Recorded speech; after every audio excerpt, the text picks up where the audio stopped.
रामकृष्ण हरी. जय जय रामकृष्ण हरी.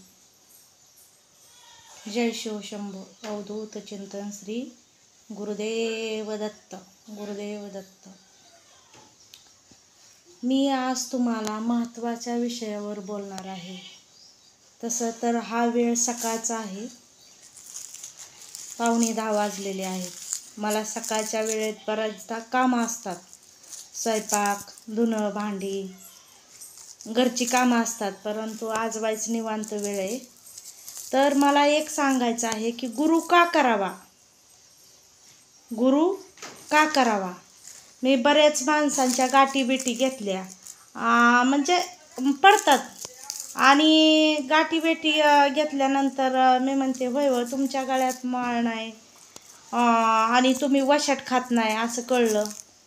मग ते काय म्हणतात माहिती आहे का, आम्ही वशाट पाळलेलं आहे, गेली 10-12 वर्ष झालं पाळलेलं आहे. आमची आपली मनाची माळ आहे. आमची आपली मनाची माळ आहे. कशी माळ आहे. मनाची, घातलेली नाही, गुरु केलेला नाही, पण मनाची माळ आहे. त्यांच्यासाठी मला सांगायचं आहे की जे म्हणतात की आमची मनाची माळ आहे, घातलेली नाही, त्यांच्यासाठी खास मला सांगायचं आहे. आणि दुसरी गोष्ट, आयुष्यात जन्माला आल्याच्या नंतरनं गुरु का करावा. गुरु कशासाठी करावा. गुरु सोडवी गाठ लिंग देहाची. हा जे देह आहे ना, ह्या देहाला गाठ पडलेली आहे. गाठ ती कोणती गाठ. पुनरपि जननम पुनरपि मरणम पुनरपि जननम पुनरपि मरणम इह संसारे खलदुस्तारे भज गोविंदम भज गोविंदम भज गोविंदम मूढमते. अरे पुन्हा पुन्हा जन्माला यायचं, पुन्हा पुन्हा मरायचं. ह्या जन्म मृत्यूच्या दुःखातून जर तुम्हाला कोण बाहेर काढणारा असेल तर ते आहे सद्गुरू. आणि सद्गुरू आपल्याला संकटातून बाहेर काढतात, आपल्यावर आलेली विपत्ती दूर करतात. म्हणून गुरु करावा, म्हणून सद्गुरू असावेत. आणि दुसरी गोष्ट, गुरु काय करतात तर गुरु आपल्याला परमात्म्याची ओळख करून देतात. जो भगवंत सर्वत्र आहे, चराचरामध्ये आहे, प्रत्येक देवामध्ये आहे, प्रत्येक मानवामध्ये आहे, प्रत्येक जीवामध्ये आहे. परंतु तो देव काय करू शकतो याची ओळख, देवाची आणि आपली ओळख घालून देतात ते असतात सद्गुरू. म्हणून गुरु करावा. आता उदाहरण देते म्हणजे तुमच्या लक्षात येईल. गुरु उदाहरण दिल्याशिवाय तुम्हाला ते पटणार नाही. आता एक वाघोबाचं पिल्लू होतं. आता ते वाघिणीचं पिल्लू होतं. ती वाघीण आहे ना, त्या जंगलामध्ये ते पिल्लू चुकलं, नुकतंच जलबलेलं होतं. आणि जंगलामध्ये चुकलं. ती वाघिणीने 2 पिल्लं नेली आणि एक दातामध्ये 2 पिल्लं नेली आणि एक पिल्लू खालीच राहिलं. त्या ठिकाणी आला मेंढपाळ. आणि मेंढपाळ आल्याच्या नंतर त्या मेंढपाळाने काय केलं, ते वाघिणीचं पिल्लू आपल्या संग मेंढरावर घेऊन गेला. घेऊन गेल्यानंतर जसं मेंढरामध्ये कुत्रा पाळतात. कुत्रा कशासाठी पाळतात की मेंढ्यांचं संरक्षण व्हावा चोरा चिलटापासून, म्हणून कुत्रा पाळतात, हो की नाही. मग तसं त्या वाघोबाच्या पिल्लाला तो मेंढपाळ घेऊन गेला, आपल्या मेंढरांमध्ये सोडून दिलं. आता रोज मेंढ्या झाडाचा झाडपाला खायच्या, तो वाघोबा बी खाऊ लागला वाघाचं पिल्लू.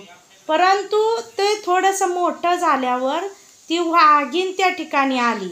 आणि वाघीण आल्यानंतर ती म्हणली की ही तर माझाच बछडा दिसतोय, हा तर माझाच बछडा दिसतोय, पण ह्यो मेंढरांप्रमाणे झाडपाला खातोय. वाघिणीने डरकाळी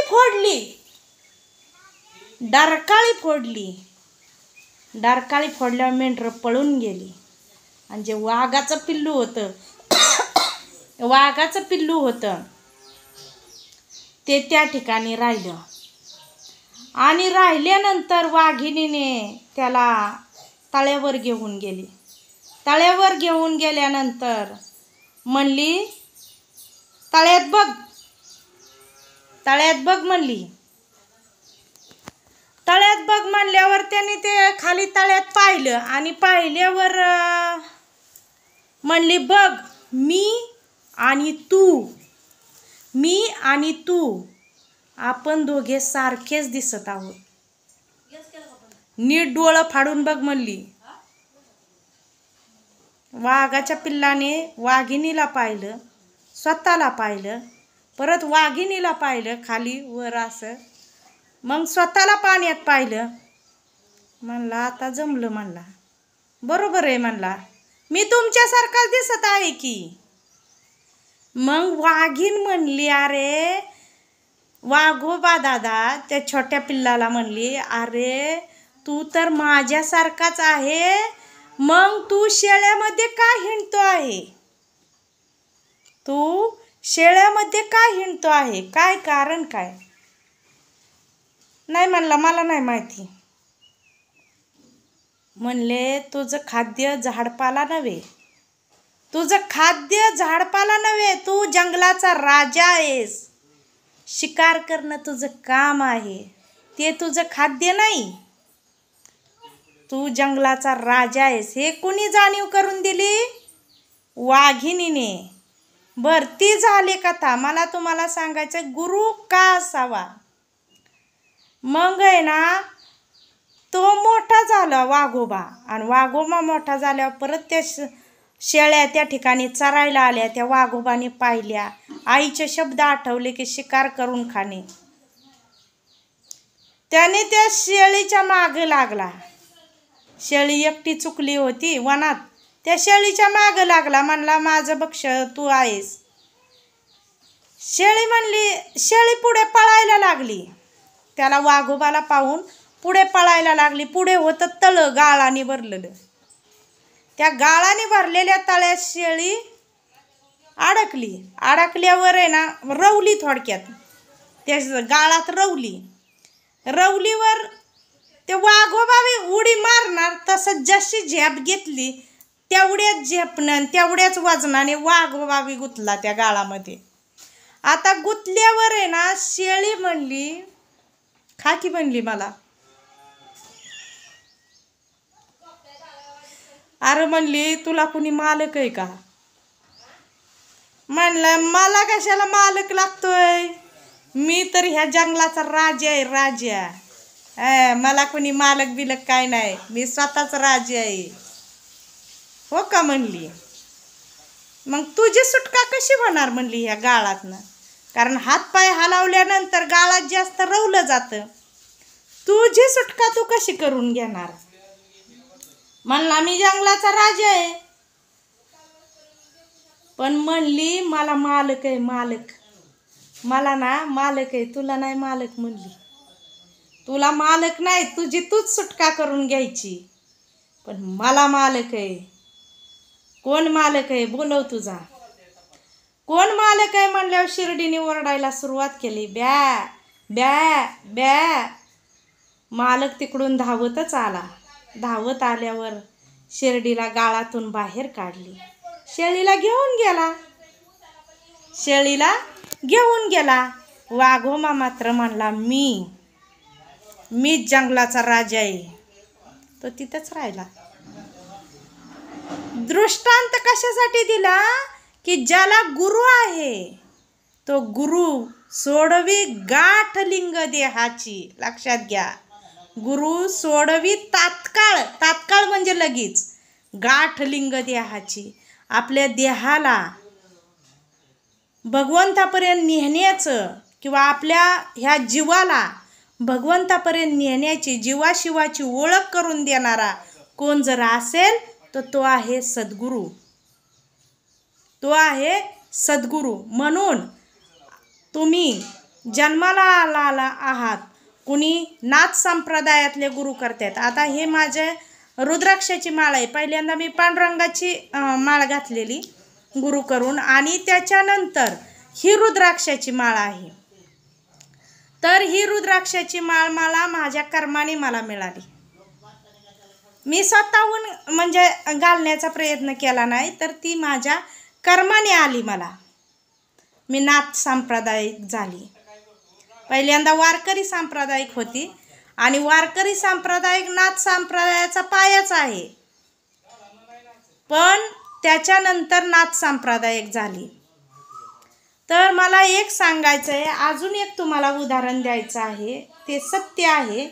ह्या झाला दृष्टांत, मी उदाहरण दिलेलं. पण सत्य घटना अशी सांगते की रामदास स्वामींचा एक शिष्य होता, आणि तो गाव म्हणजे ते पोरगा, त्याला कोणी जवळ करत नव्हतं, काही नव्हतं त्याच्याजवळ.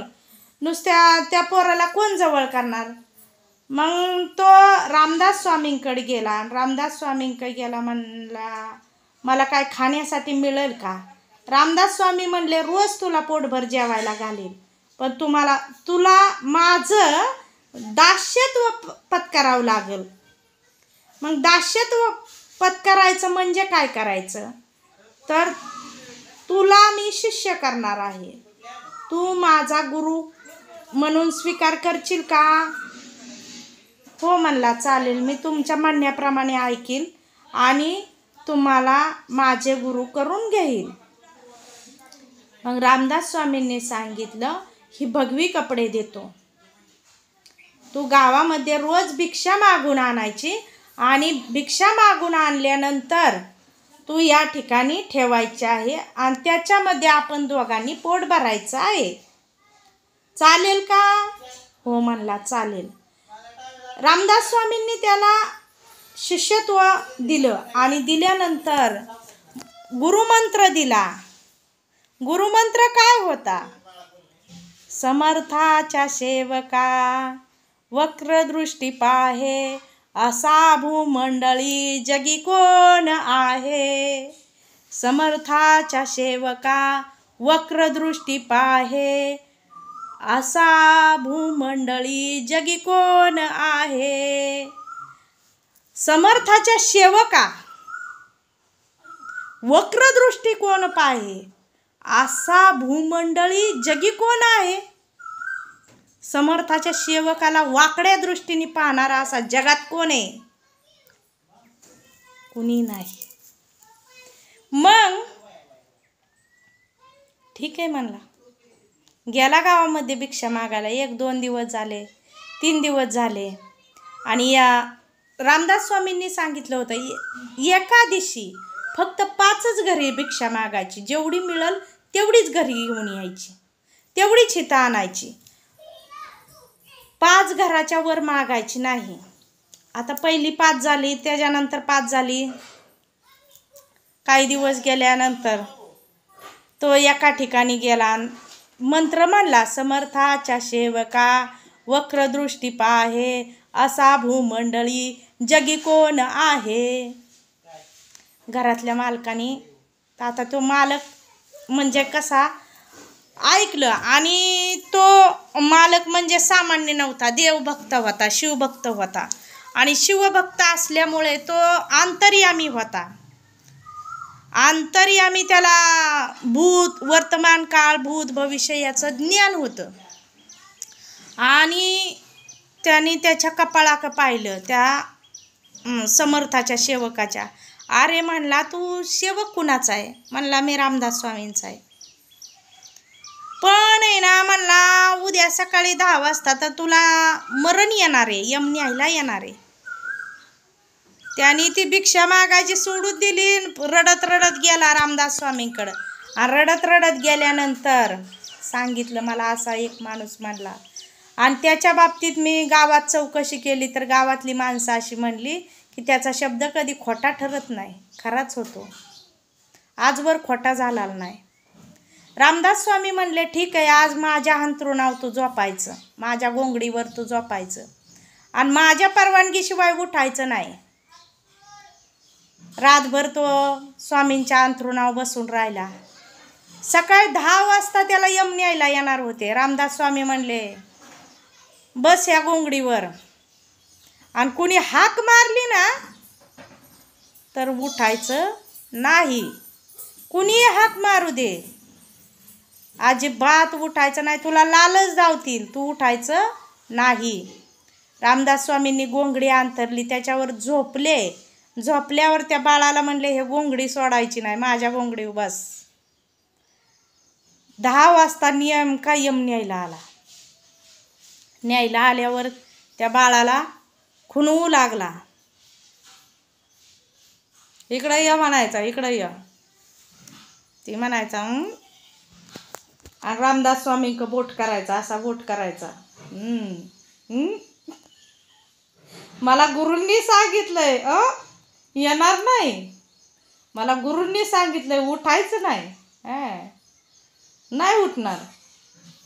मग आहे ना त्या यमानी काय केलं, त्याला चॉकलेट, गोळ्या, बिस्किट नको, गुलाबजाम नको,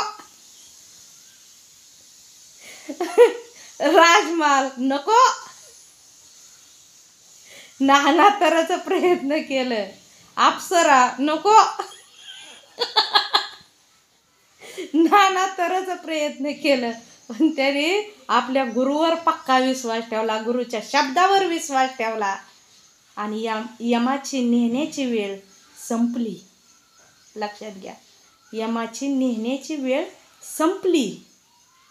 यम निघून गेला. थोड्या वेळाने रामदास स्वामी जागे झाले. काय झालं बाळा?